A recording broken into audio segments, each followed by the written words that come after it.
Hola, ¿qué tal? Soy el profesor Leandro Giri de la Cátedra de Introducción a la Ingeniería, coordinada por el doctor ingeniero Gustavo Giuliano.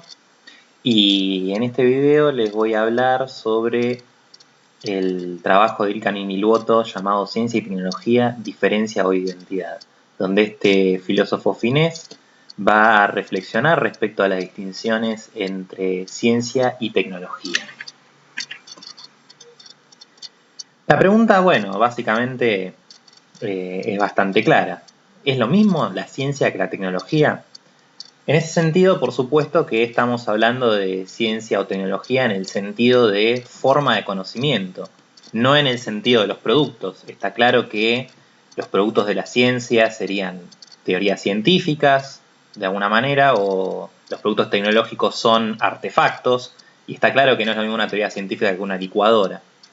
Pero no estamos hablando de eso, estamos hablando de si la tecnología es una forma de conocimiento, la tomamos como forma de conocimiento, quizás la forma de conocimiento que nos lleve a poder construir, a saber cómo construir una licuadora, debería ser el mismo tipo de cosa que las teorías científicas o no. Tenemos posiciones afirmativas y posiciones negativas en la academia, en estas discusiones. Niluoto nos marca que a menudo las posiciones afirmativas vienen desde los estudios sociales de la ciencia y la tecnología, es decir, los abordajes sociológicos a lo que hacen los científicos y los ingenieros. Porque, bueno, de esas posiciones, básicamente los sociólogos observan que no hay tantas diferencias entre las instituciones que hacen ciencia y las instituciones que generan conocimiento para hacer tecnologías. Y no hay tanta diferencia entre cómo actúan los científicos como seres sociales insertos en una sociedad y cómo actúan los tecnólogos. Entonces, para ellos, la ciencia y la tecnología son productos sociales y en cierto sentido son indistinguibles. Por otro lado, tenemos posiciones de la filosofía analítica, donde, bueno, la filosofía analítica tiene una tradición de diferenciar cosas, definirlas muy claramente, y muchos filósofos que pertenecen a esta tradición, incluyendo el propio Ilkan Niluoto, consideran que hay diferencias esenciales entre lo que hacen los científicos y lo que hacen los ingenieros, entre la práctica de la ciencia y la práctica de la tecnología, y entre básicamente el conocimiento científico y el conocimiento tecnológico. Vamos a explorar un poquito qué distintas posiciones se pueden tomar alrededor de este problema. Este gráfico pertenece al libro Interrogar la tecnología de Gustavo Giuliano, pero considera las 5 posibilidades de distinción ciencia y tecnología, las mismas 5 que considera Niluoto, así que es un gráfico que sigue siendo útil. Y vamos a ver un poquito qué significa cada uno de estos gráficos, ¿no? Son diagramas de Venn, donde veamos el caso 1, que es este de aquí. Vemos que el conocimiento tecnológico está subsumido, contenido dentro del conocimiento dentro del conjunto del conocimiento científico. Esto significaría que la tecnología está incluida en la ciencia, o básicamente que la tecnología es una forma de ciencia. Esto es la posición más clásica, que fue apoyada, entre otros, por el filósofo Mario Bunge. Y bueno, esto indicaría básicamente que hay una forma de ciencia que es la ciencia pura, que es esta de aquí, la que está fuera del conjunto de la T.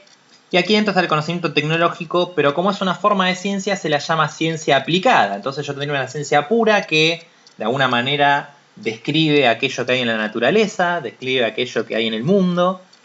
Y por otro lado tendría una aplicación de esa ciencia que me permitiría generar artefactos tecnológicos y eso le llamaría ciencia aplicada. Esta es una postura clásica, con muchísimos adeptos y de hecho muy arraigada en el sentido común. Sin embargo, tiene objeciones históricas. Una objeción histórica tiene que ver con el hecho de que en realidad hubo artefactos tecnológicos y por ende conocimiento tecnológico antes de que hubiera ciencia. El caso más emblemático de esto es la máquina de vapor, que data del siglo XVI, la primera versión. Y esto ocurre mucho antes que la teoría científica que da sustento al funcionamiento de la máquina de vapor. Estoy hablando de la termodinámica, ¿no es cierto? Entonces, si tenemos antes el artefacto técnico, o sea, el conocimiento para construir el artefacto técnico. Y tenemos por otro lado, mucho después, varios siglos después, la termodinámica que se consolida en el siglo XIX. Eso significa que, bueno, no podría estar contenido la tecnología en la ciencia. Porque la tecnología puede surgir independientemente de la teoría científica que le da sustento. Así que esa objeción histórica de alguna manera para Ninilotto anula esta posibilidad que es sin embargo la más usual en las discusiones al respecto. Luego tenemos un segundo caso. El segundo caso implica que la ciencia está inmersa en la tecnología. La gente que defiende esta posición, que no es tanta, lo que afirma es que la ciencia es una manera más de la manera en que las personas trabajan, ¿no? Entonces es una práctica que apunta a resolver problemas. Entonces toda la tecnología es una práctica que apunta a resolver problemas, pero hay parte de ella, que es la ciencia, que tiene una manera particular, si se quiere, de abordar esos problemas. Pero esto también tiene objeciones históricas porque hay teorías científicas que existen antes de las técnicas que le dan, a las cuales luego dan sustento, ¿no es cierto? Es la misma objeción histórica que planteamos para el caso 1. Y además, digamos, hay buena parte de la ciencia que no tiene aplicaciones tecnológicas relevantes. Es decir, hay buena parte de la ciencia que no soluciona ningún problema y sin embargo se la sigue considerando ciencia. Porque, de alguna manera, esa pregunta, esa curiosidad sobre el mundo que uno trata de resolver mediante las teorías científicas, puede ser tomada simplemente como parte de la cultura y sigue siendo útil. Pero no útil en la manera instrumentalista, no útil a la manera en que me puede servir, por ejemplo, un auto para llegar desde un punto A a un punto B, sino útil de una manera, si se quiere, más espiritual. Porque conocer el mundo de alguna manera también es una manera de ejercer cierta espiritualidad. La cultura es una manera de ejercer cierta espiritualidad. Por eso este esquema también para Ninilotto tampoco es plausible, porque tiene una objeción histórica. Luego tenemos un tercer caso, que es el caso de suponer que ciencia y tecnología son la misma cosa y son indistinguibles. A priori podemos decir que es una postura plausible. Vamos a trabajarla después, es la postura que decía defienden las personas que trabajan en el ámbito de los estudios sociales de la ciencia y la tecnología. Luego tenemos una cuarta posibilidad que es ciertamente bastante implausible, no tiene prácticamente seguidores, con la excepción que menciona Ninilotto de Derek de Sola Price. Esto implicaría que la ciencia y tecnología son prácticas completamente diferentes y que no se tocan, es decir, que no tienen interacción entre ellas. Esto es medio raro, porque todos sabemos que hoy en día la mayoría de las tecnologías que surgen poseen un conocimiento científico detrás que les da sustento.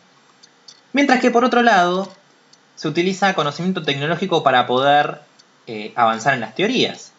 Es decir, todos sabemos que un científico, para poder investigar, seguramente utilizará artefactos como ser una computadora, como ser un microscopio, y eso, por supuesto, es el conocimiento tecnológico que nos permite generar microscopios y que nos permite generar computadoras, está sirviendo en este caso como soporte al avance de la ciencia. Por eso, Ninilotto va a decir que la postura más plausible es esta, donde la ciencia y la tecnología son cosas diferentes, pero sin embargo poseen interacción entre sí. La teoría científica permite generar nuevo conocimiento tecnológico y el conocimiento tecnológico acelera la generación de nuevas teorías científicas. Por ende, esta va a ser la postura que va a defender Ninilotto y personalmente a mí me parece la mejor de todas. Pero bueno, también tendremos que hablar un poquito de esta otra postura, la postura de la indistinción entre ciencia y tecnología, porque resulta a priori plausible y de hecho es defendida por mucha gente. Veamos una distinción ulterior que también nos da Ninilotto cuando dice, bueno, a las tecnologías, al conocimiento tecnológico voy a decir que surge de disciplinas científicas que se llaman ciencias del diseño y son disciplinas que lo que buscan no son verdades sobre el mundo, sino normas técnicas que le permiten resolver problemas. Y esos problemas se juzgan mediante básicamente dos valores. tienen que ser eficaces, es decir, tienen que poder cumplir con el objetivo, y tienen que ser eficientes, tienen que poder hacerlo con el mínimo de recursos. Estos dos valores, la eficiencia y la eficacia, los hemos trabajado en la unidad 1, en las acepciones de Miguel Ángel Quintanilla. Espero que se acuerden. Por otro lado, tenemos la idea de ciencia de investigación que se contrapone a esta ciencia tecnológica. La ciencia de investigación, que pueden ser las clásicas ciencias naturales como la biología, la física, la química, o las ciencias sociales como la sociología, la antropología, lo que buscan son enunciados verosímiles. Y la verosimilitud es una relación entre la teoría científica que surge de esta ciencia de investigación y el mundo. Es decir, aquí ya no estoy buscando eficiencia o eficacia, sino que lo que estoy buscando es que haya algún parecido entre la teoría científica que yo acabo de generar y el mundo. Así pues, se valoran los resultados de la ciencia de diseño y los resultados de la ciencia de investigación de maneras distintas. Como se valoran de maneras distintas, podemos decir que son productos distintos que surgen de prácticas distintas, va a decir Niniluoto. En este sentido, no podría afirmarse, como plantean la gente de los estudios sociales de ciencia y tecnología, que ciencia y tecnología son la misma cosa.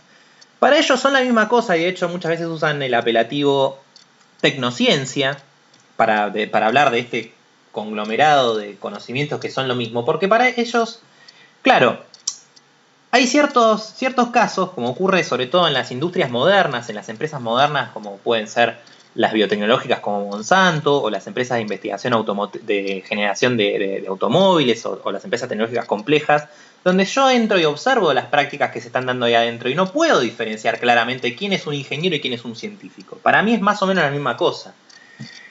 Y en ese sentido, hay un grado de verosimilitud o de plausibilidad en lo que plantean los constructivistas, estas personas que trabajan en estudios sociales de la ciencia y la tecnología. Sin embargo, cuando yo veo el producto de estas prácticas, el producto de la práctica tecnológica y la manera en que se realiza la práctica tecnológica y el producto y la manera en que se realiza la práctica científica, veo que son cuestiones bastante diferentes y por ende el diagrama de Niniluoto, el quinto diagrama, resulta más plausible y por eso se va a defender.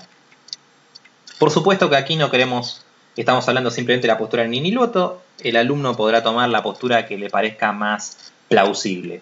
Pero quiero cerrar planteando algunas preguntas que no contestaremos, son preguntas que cada uno de nosotros tendrá que pensar, pero estas preguntas son interesantes porque esta cuestión de la distinción ciencia y tecnología no es meramente filosófica en el sentido de especulativa, en el sentido de, bueno, es una cosa de cómo nos gusta nombrar las cosas. No es así, porque tiene consecuencias tomar una distinción ciencia y tecnología. Veamos algunas de esas consecuencias a través de estas preguntas que les voy a plantear y que no voy a contestar. ¿Es lo mismo educar a científicos e ingenieros? Cuando yo formo a una persona para que trabaje, por ejemplo, en un laboratorio, ¿es lo mismo que cuando yo educo a una persona que va probablemente a fungir su trabajo en una fábrica?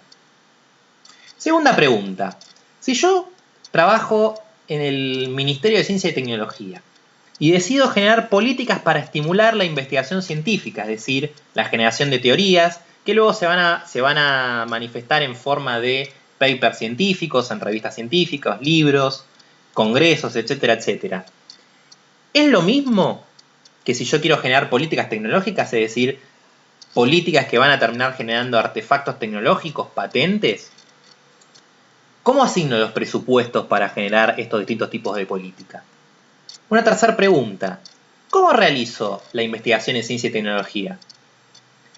¿Cómo organizo el trabajo en los laboratorios y cómo organizo el trabajo en las fábricas? ¿Es lo mismo organizar el trabajo en los laboratorios, hacer el management de un laboratorio, que hacer el management de una fábrica? Y la pregunta final.